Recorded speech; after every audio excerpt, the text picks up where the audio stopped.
Ajmo da prestanemo sa pričom o rehabilitaciji Milana Nedića, smo pričali o tome u kancelariji ovde u Skafu i Rakicu. Ajmo 14. pred sud u Timočkoj tamo da pričamo. Da promuknemo kao smo promukli proces Vuka, naravno mislim na mlađe, ne na Milana, na Terije. Tako da evo, dajem reč Aleksandru Đeniću, najmanje članu predsjedništva gradskog odbora. Aco, izvoli. Hvala državnom Borom, dragi drugarice i drugovi, sve vas srdačno pozdravljam. Mislim da je itekako bitno što smo se danas okupili jer je veoma važno da mi krenemo u ofanzivu, jer mislim da smo dosta ćutali u ovom vremenskom periodu, proteklih možemo slobodno reći 25 godina, a za taj period ova druga strana itekako nije ćutala, itekako je aktivna kako u medijima, tako i u školskim udžbenicima, i ako mi ne krenemo u jednu dobro organizovanu ofanzivu, mislim da će sam i partizanski pokret i sama uloga KPI-u i čitave narodno-oslobodilačke borbe u perspektivi može biti izbrisana iz kolektivnog sećanja. Ja ću u svojoj diskusiji se osvrnuti na istorijske okolnosti rehabilitacije, kolaboracionizma i nacifašizma, odnosno mnogi danas su iznenađeni zbog čega je to tako, ali čini mi se da ne treba da budu iznenađeni. Prva stvar je što u nekom prethodnom periodu, od kad je donet zakon o rehabilitaciji, ja mislim, nek me neko ispravi ako nije tačno, da je to jedini zakon u Evropi o rehabilitaciji, je negde oko 1200 presuda je doneto o rehabilitaciji nacifašista i njihovih pomagača. Mnogi se iznenađuju kakvi su to sudovi i kakva je to pravda. Mislim da ne treba da budemo po tom pitanju iznenađeni, jer i fašisti su imali svoje sudove, i nacisti su imali svoje sudove, tako da jednostavno danas ona klasa koja je na vlasti, a to je buržoaska klasa, ima svoje sudove i jednostavno ona donosi odluke koje je njima u interesu. I tekako nije iako mi imamo jedini zakon o rehabilitaciji po nekim mojim saznanjima, nije to izolovan primer da nema rehabilitacije nacifašista u drugim delovima Evrope. I tekako ih ima.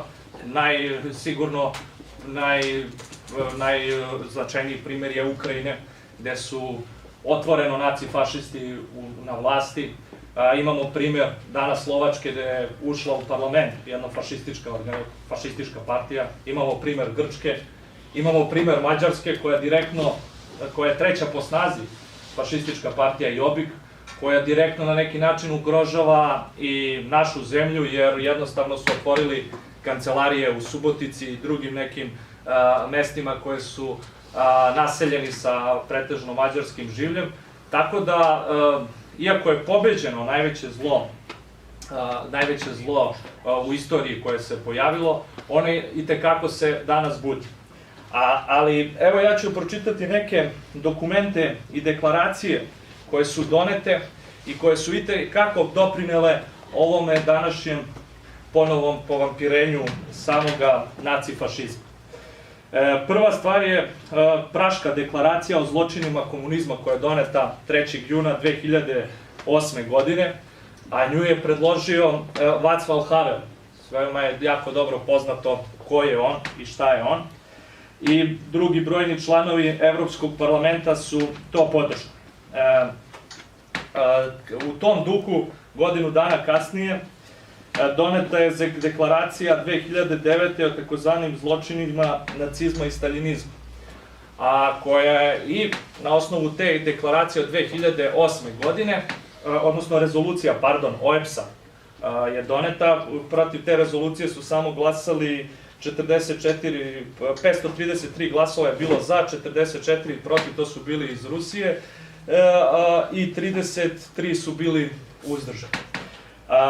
U toj deklaraciji, kada je ta rezolucija doneta o izjednačavanju zločina nacizma i staljinizma i prethodna deklaracija koja je doneta 2008. godine, ona je na neki način, oni su došli do toga da se dan sećanja proglasi 23. avgust, kada je potpisan pakt o nenapadanju. Oni kažu između Staljina i Hitlera, to nije tačno, već je potpisan između Ribbentropa i Molotova. ali mi već vidimo tu jednu rehabilitaciju, jednu reviziju same istorije, jer niko ne priča o Minhenskom sporazumu iz 1938. godine i drugim koje je potpisala Velika Britanija sa nacifašističkom Nemačkom. Drugovi koji su istoričari svakako mogu tu mnogo više da kažu o tim nekim istorijskim okolnostima. I Francuska. Apsolutno. Tako da i mnogo drugih nekih događaja, sada ne bi da oduzimam vreme, koji su i doprineli tome da je jednostavno potpisan bio taj pakt o nenapadanju, ali to je samo izvlačenje stvari iz konteksta, jer je Sovjetski savez samo hteo da odloži rat, jer su bili naravno svi svesni protiv koga je taj rat prvenstveno bio usmeren. Dalje, ako ćemo da se čudimo nekoj rehabilitaciji koja se događa danas, pročitat ću rezoluciju Evropskog parlamenta od 11. marta 2015. godine o izveštaju o napretku Srbije za 2014. godinu. Sada tu ima raznih onih poglavlja, jako ste dobro upoznati, kada možemo da pratimo šta morate da ispunite da biste ušli u Evropsku uniju. I tačka 29 kaže: poziva vladu Srbije da u potpunosti i bez diskriminacije provede zakon o rehabilitaciji. Predlaže vladi Srbije i da dodatno izmeni zakon o vraćanju oduzete imovine kako bi se otklonile sve postupne i zakonske prepreke vraćanju u naturi. Tako da mi možemo sada postaviti pitanje zbog čega je to sve tako. Pa moramo biti svesni činjenice u kakvim istorijskim okolnostima mi danas živimo.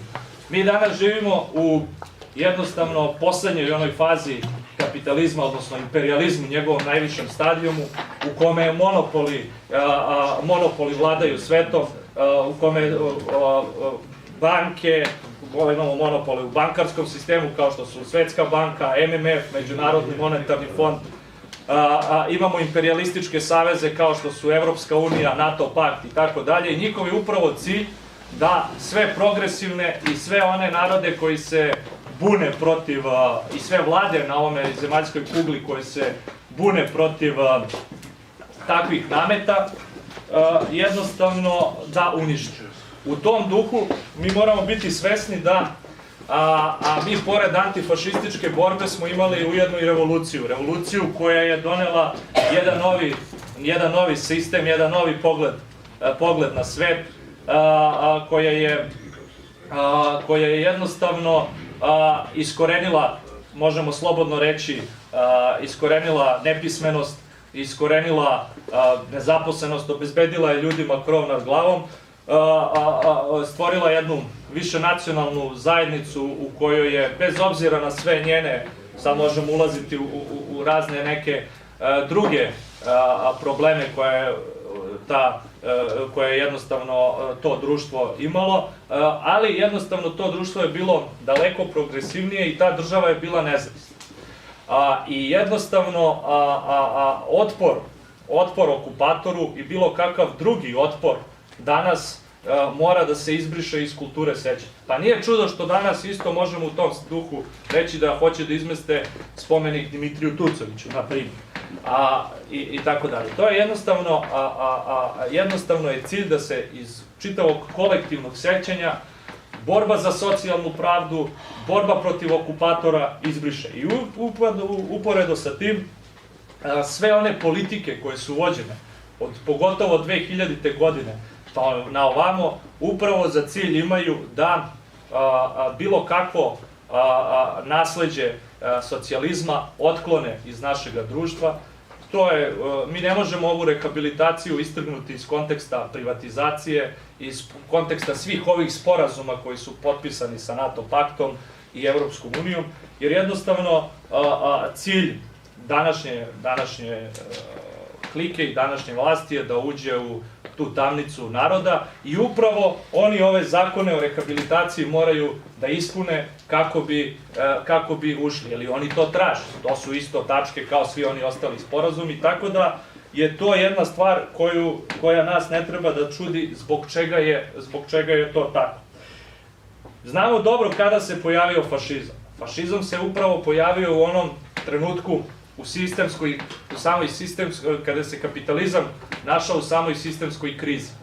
Pojavio se kako bi odbranio krupni kapital od radničke klase, od nezadovoljnih masa i upravo danas njegovo povampirenje možemo naći u sličnim istorijskim okolnostima kada je jednostavno ušao kapitalizam u jednu sistemsku krizu iz koje ne može da se izbavi. I sve te evropske komisije iz Brisela i pogotovo iz Vašingtona, apsolutno im ne smeta to što su fašisti, možemo slobodno reći, u koaliciji i na vlasti u Ukrajini, jer jednostavno njima je cilj profit. Kao što je to bilo za vreme Drugog svetskog rata, kao što je bilo 30. godina, ko što je uvaženi reditelj Ljubiša Ristić pomenuo, Forda i ostale koji su finansirali Hitlera, koji su jednostavno, je njima bio cilj, nisu bile žrtve, nisu bili ljudi, već je njima bio cilj profit. I upravo danas mi u istim istorijskim okolnostima imamo uspon fašizma. Gde se on javlja? Pa onim društvima koja su itekako ekonomski ugrožena, kao što je Grčka, kao što je Španija, kao što je Ukrajina, Slovačka i tako dalje, Mađarska. Takođe mi imamo danas, možemo slobodno reći, samu pokušaj falsifikata i samoga termina antifašizam. Iz tog samog termina želi da se izbaci, da se jednostavno osude komunisti koji su predvodili kako u Jugoslaviji borbu, Komunistička partija Jugoslavije na čelu sa Josipom Brozom je predvodila, i to je istorijska činjenica, predvodila je antifašističku borbu i revoluciju. Isto tako žele da prikažu da su to jednako podjednaka dva zla, dve strane istoga novčića, a to apsolutno naravno nije tačno. 70% ili čak i više je fašističkih snaga uništeno na istočnom frontu. Ustanak kod nas zna se ko je podigao. Tako da su to sve stvari koje one žele da urade kako bi pokazali da ovaj današnji sistem nema nikakvu alternativu. Da jednostavno, da je to jednostavno, da smo doživjeli jedan kraj istorije i da jednostavno sa 1989. godinom je taj kraj istorije se dogodio. Mi jako dobro znamo da i u nekim pređašnjim istorijskim trenucima, za neki možda ljudski vek je to malo, ali za neki istorijski period je kratak, da uvek je dolazilo do reakcije posle revolucije. I u primjeru francuske buržoaske revolucije i prethodnih nekih revolucija, ali neka neminovnost kao što je socijalistička alternativa i komunistička perspektiva, to nije nečija volja, nego to je jednostavno neminovnost u nekom samome razvitku društvene civilizacije i upravo iz tog nekog razloga oni koji su opljačkali ovu zemlju žele da rehabilituju svoje pretke, jer su isto oni danas vazali Brisela i Vašingtona, Međunarodnog monetarnog fonda, Svetske banke i tako dalje, kao što su njihovi ideološki preci poput Nedića i drugih bili vazali u prvom redu Berlina i Rim. Što se tiče, imamo na primer neke druge isto, ne samo ove koji su antikomunistički nastrojeni elementi, već imamo i one antikomunističke liberalne elemente koji žele da se pozivaju na partizanski pokret, ali nekako im žele da izbrišu ko je predvodio taj pokret. Upravo iz tog razloga što je taktika samih komunista pre rata bila objedinjavanje svih progresivnih i antifašističkih snaga, taktika dolaska na vlast, a danas je sam antifašizam, što je i dobro, prihvaćeno kao jedna civilizacijska tekovina i jednostavno oni upravo žele da otklone to ko je predvodio taj pokret i ko je bio na čelu tog pokreta. Tako da svakako i tu imamo jedan pokušaj revizije istorije gde hoće da prikažu kako bi današnji naslednici partizana žele da uđe Srbija u Evropsku uniju i tako dalje i tako dalje. Apsolutno To je dijametralno suprotno sa načelima komunističke ideologije, ili svaka komunistička partija koja istinski, ona marksističko-leninistička, se zasniva, smatra da kolektivni oblici nad sredstvima za proizvodnju moraju da preovladavaju, a Evropska unija brani, na primer, osnova tekovine je privatna svojina. Tako da jednostavno, ko je komunistan, apsolutno, ili ko je bio, a znamo ko je većina vodila taj pokret, imala ulogu, i apsolutno je i to jedan pokušaj falsifikata da su partizani ti i komunisti ti koji su hteli, koji hoće da uđu, na primer, danas u tamnicu naroda kao što je Evropska unija. Ono što je isto tako važno istaći je to da mi imamo danas, neki su rehabilitovani ratni zločinci iz perioda Drugog svjetskog rata, neki se danas pokušavaju i tako dalje, ali jedna normalnost u nekom, da kažemo, političkom diskursu već u poslednjih 25 godina postoji o njim. To je samo, možemo reći, došla formalna rehabilitacija Draže Mihajlovića. Mi imamo pre te rehabilitacije njegov postavljen spomenik i drugi, kod Dražu Mihajlovića personifikujem sve one koji su bili na toj strani. U udžbenicima, već i ja kada sam bio u osnovnoj i srednjoj školi, je dosta toga izmenjeno, a kasnije još više, gde su je maltene, imali smo izjednačavanje četnika i partizana u samoj skupštini, ali mislim da je ono važno istaći i sledeću činjenicu, da sam Draža Mihajlović je imao taj antiokupatorski element u prvim mesecima 1941. godine, dok nije postao ministar vojni. Kad je postao ministar vojni, on je jednostavno sve radio ono po diktatu Londona. A Londonu je tada bilo u cilju da se što više ovde zakrve, kako bi nas što lakše mogli kasnije da okupiraju. A dok je uloga i jedna od najvećih tekovina narodno-oslobodilačke borbe, što je dalje sprečila bratoubilački rat i jednostavno proporcionalno istrebljivanje koje su zagovarali četnici u tom periodu, i jednostavno su ti incidenti koji su se događali smatrani kao incidenti, da nije kriv čitav narod, već su krivi pojedinci i jednostavno buržoazija u tadašnjem istorijskom periodu. Ja se ne bi, potpuno mi je smešno i potpuno mi je licemerno kada neko kaže da je ustanak 1941. godine bio avanturizam. Prva stvar je što, onda kakav bi to bio tek, ako uzmemo to da je bio avanturizam, kakav bi tek bio avanturizam Prvi svetski rat, borba Srbije protiv Austro-Ugarske, kada je Austro-Ugarska napadala Srbiju, gde je trećina tadašnje Srbije izgurnulo, to je muško sposobnog stanovništva, a znamo... Da, tako da, ali potpuno je to, kako se zove, isto, ali imamo i ove druge koji govore da je 1941. bila avanturizam, a ovo je bio herojski podvig. Tako da je i to jedna veliko, svakako protivrečje.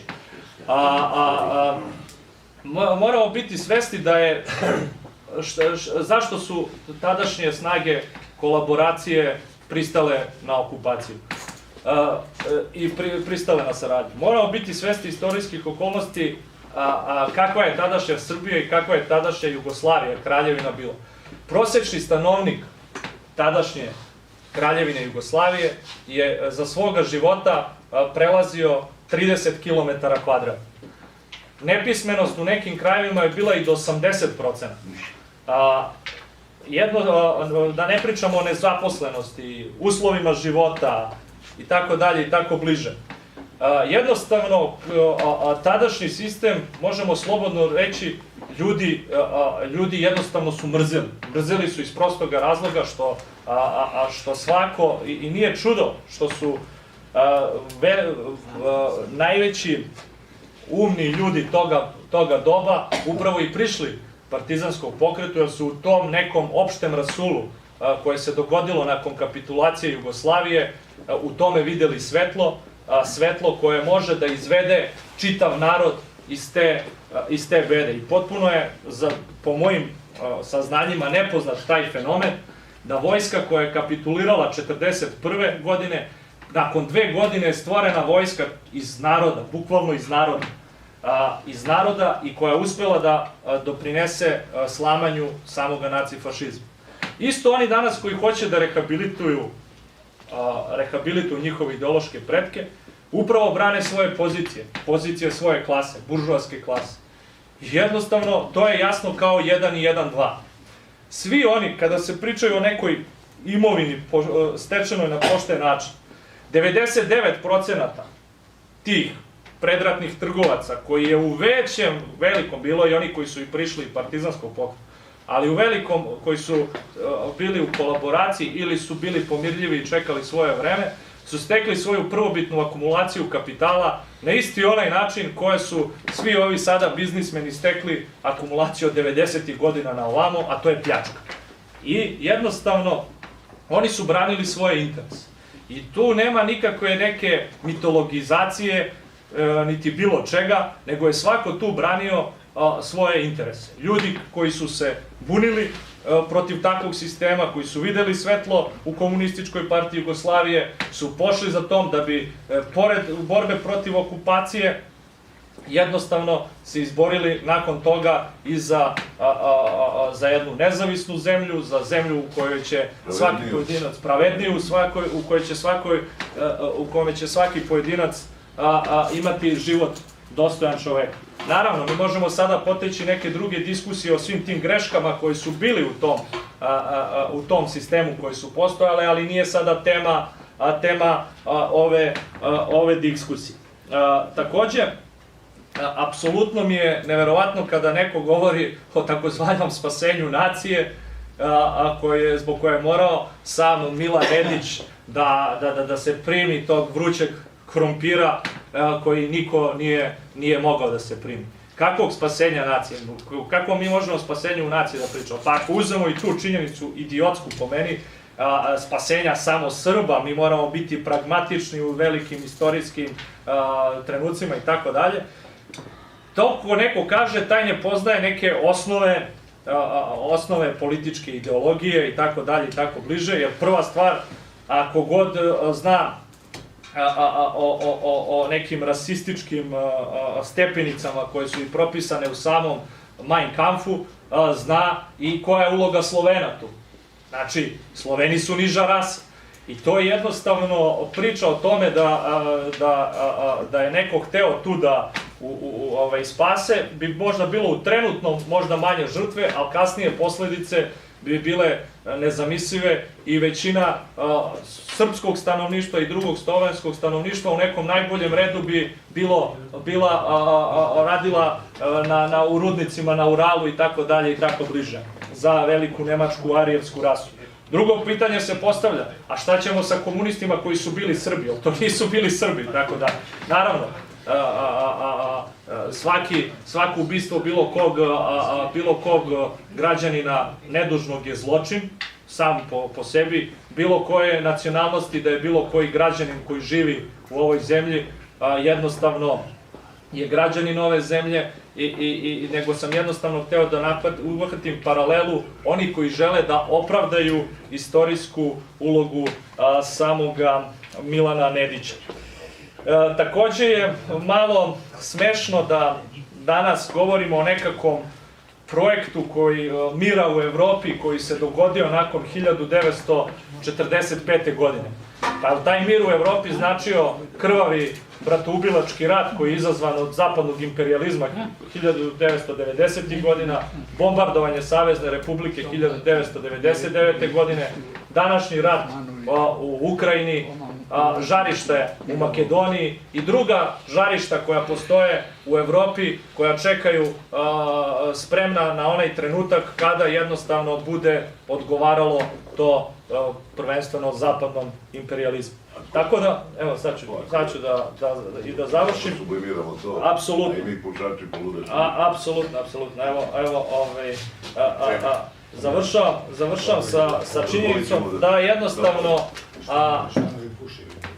završavam sa ovim bih završio da Današnja politika koju vodi Srbija u poslednjih 16 godina je upravo politika koju je politika prema ulasku u Evropsku uniju i NATO pakt, možemo slobodno reći, a ta politika zahteva rehabilitaciju kolaboracionista i tako dalje. Stoga, ako mi želimo da se herojska uloga narodno-oslobodilačke borbe i narodno-oslobodilačkog rata, partizana i svega onoga što je donela antifašistička borba i revolucija ne zaboravi, mi moramo krenuti u žestoku ofanzivu. Mi znamo da oni imaju medije, oni imaju pare i tako dalje i tako bliže, ali mi moramo uraditi ono što je do nas, kako jednostavno ne bi njima uspelo ono što žele, a to je da je borba za socijalnu pravdu, borba partizana, borba svih progresivnih ljudi izbledi iz kolektivnog sećanja. Hvala. Bravo. Ova neka pitanja koje su govornici postakla, prosto ja se osjećam pozvanim da malo odstupim od mog referata i prosto osjećam pozvanim da kažem nekoliko činjenica koje dovoljno nisu obrađivane u srpskoj historiografiji i ja mislim da nije obraćano pažnje na njih što od ove historiografije do 90. godina, to je propartizanske, uslovno rečeno, kako je danas percepiraju pojedini istoričari, a i od ove historiografije od 90. pa na ovamo. Naprimer, ja bi, svi govore, pogotovo i revizionistički historiografi i ovi drugi razni revizionisti koji govore o Nediću kao nekom slučajnom akteru tu, nekom slučajnom činiocu koji se tako iznenada da pojavio u najtežem času za srpski narod, koji je to tako slučajno tu prihvatio tu tešku dužnost posle, kao što vole oni da kažu, posle molbe, posle raznih apela koji su razni intelektualci, razna buržoazija njemu slava, pre prihvatanja te dužnosti. Međutim, to nije naprosto tačno. Milan Nedić i tekako, još i pre izbijanja Drugog svjetskog rata, ima simpatije, prosto jedna tendencija u jugoslovenskoj vojsci ondašnjoj je za to, posebno od uspona Hitlera na vlast, dolaska Hitlera na vlast, ima tu tendenciju da nemački rajh percepira kao nešto što je savršeno, nešto što je ideal, kome i oni treba da teže, kao nešto što treba da se stremi. Sam Milan Nedić je bio 40. godine smenjen sa dužnosti načelnika Generalštaba upravo zbog nekih tekstova koje je objavljivao i hvalospeva koje je objavljivao o nemačkoj armiji. Takođe, prosto još u historiografiji, bar ja nisam, moram da se ogradim, nisam našao na to da su pronađene neke veze Nedića sa Abverom ili sa nekom drugom nemačkom obaveštom strukturom, ali pretpostavljamo da su one postojale, jer njegov rođak, sam Krakov, je bio pripadnik zbora i tu možemo da potražimo tu neku ličnu vezu samog generala Nedića sa nemačkim obaveštenim službama. Sam general Nedić u Aprilskom ratu, i to mora da se kaže, mada to, ja sam primetio, niko od ovih historičara mainstream ne pominje, on je bio zadužen po ratnom rasporedu, prosto je bio zadužen za Skopsku armijsku oblast, koja je po planu Jugoslovenskog generalštaba bila i ovog ratnog rasporeda strateški važna i strateški bitna, jer upravo po tom planu jugoslovenske jedinice su trebale da formiraju, po analogiji iz Prvog svjetskog rata, trebale su da formiraju novi Solunski front, da deo jedinica se spoji sa grčkim jedinicama. Naprimer,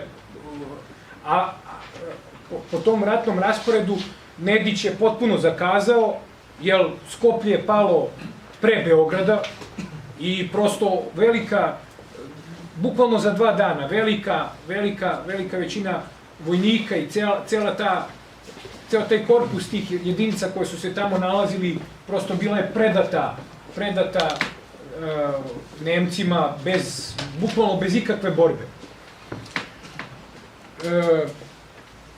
Sad, o njegovom aspektu, njegove fašističkom aspektu njegove vlade, tu imam, taj aspekt je mnogo ostruk.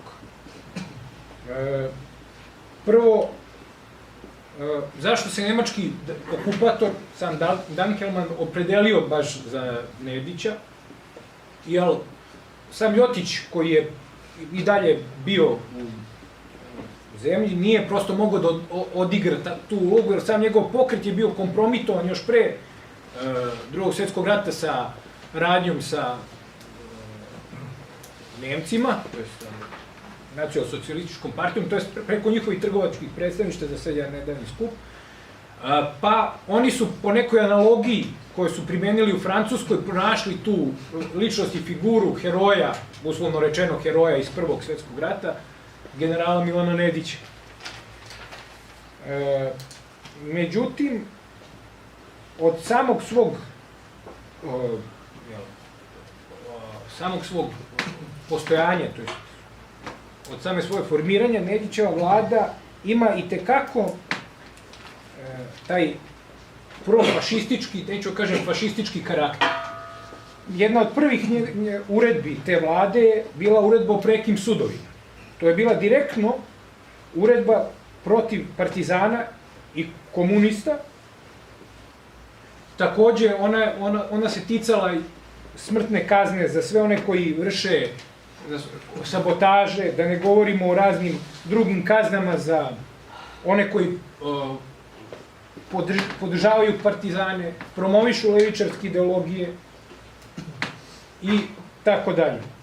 Takođe, novine, zanimljivo je da, evo baš ovih dana izašla jedna dobra analiza štampe u Nedićevoj Srbiji, novine su prepune, te Nedićeve, prepune su hvalospeva na račun Nemačkog rajha, prepune su uspeha nemačkog nacionalnog socijalizma, prepune vrve od natpisa protiv judo-masonske zavere, protiv boljševičkog komunizma. Takođe, govori se o tome da se vodi sveta borba protiv komunizma, da treba zatrti partizansko seme, da treba uništavati ih na svakom koraku, gde se postiču ljudi da anonimno denunciraju svoje komšije, građani, i za to će dobiti određenu materijalnu nadoknadu. Takođe, bitno je to da Nedićeva vlada je odmah donela i takozvane rasističke zakone koji su direktno bili usmereni protiv građana jevrejske i romske, odnosno ciganske nacionalnosti, da im se direktno zabranjuju od strane same vlade rad u pojedinim profesijama, da sama cehovska udruženja pod nagovorom državnih institucija izbacuju svoje dojučerašnje članove iz tih udruženja.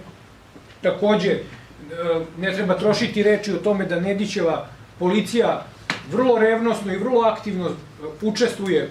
Neki današnji istoričari govore da oni nisu imali nikakve veze, da je jevrejsko pitanje bilo unutrašnje, da je to pitanje bilo nemačkog okupatora i nemačke komande na terenu, mada službenici Nedićeve vlade su upravo na tom terenu i vršili klasifikaciju, bili su vrlo uslužni prema Gestapovu u pravljenju spiskova, u pravljenju raznih raspisa, u popisivanju Jevreja. Takođe, bili su vrlo žestoki u gonjenju onih koji su Jevreje skrivali, pa sam, evo, to je najbolji primer iz 44. godine, iz leta 44. godine, kad je već sve gotovo, kad već zna se da Nedićev režim, to je vlada, faktički će da prestane da postoji, to je par meseci pred kraj, oni u okolini Niša zdušno gone te Jevreje, a da ne govorimo o tome da stanovi koji ostaju iza Jevreja, ta imovina se nemilice pljačka od strane pripadnika Srpske državne straže i žandarmerije. Takođe, sintagma koju Nedićev režim promoviše o takozvanoj Novoj Srbiji nije slučaj. Ta sintagma je upravo sintagma, uslovno rečeno, Ljotića, koju Nedić zdušno prihvata, o tome, o razornoj uticaju Jugoslavije i raznih drugih ideja koje su bile u toj Jugoslaviji, ideja bolševizma, plutokratije, masonstva i tako dalje, koji su razgradili državnu zajednicu. I upravo zbog toga sam Ljotić, recimo, zajedno sa Nedić i zajedno sa Ljotićem, upravo kritikuje koncept Jugoslavije i oni se zalažu za stvaranje velike Srbije, to jest objedinjavanja tog srpskog prostora pod normalno pokroviteljstvom Nemačkog rajha, normalno pod obnovom neke nove Srbije i vraćanja, recimo, najdalje se otišlo u tome u Ministarstvu prosvete, gde se govori nekom novom svetosavskom putu, kako oni kažu, o novom obrazovanju, o povratku upravo na to retrogradno vraćanje na selo, da seljak bude novi seljak koji će biti prožet nacionalsocijalističkim idealom, jer za njih je taj ideal dominantan, o vaspitanju srpske omladine, gde Nedić šalje grupe srpskih mladih seljaka na obuku u Treći rajh, 1943. godine.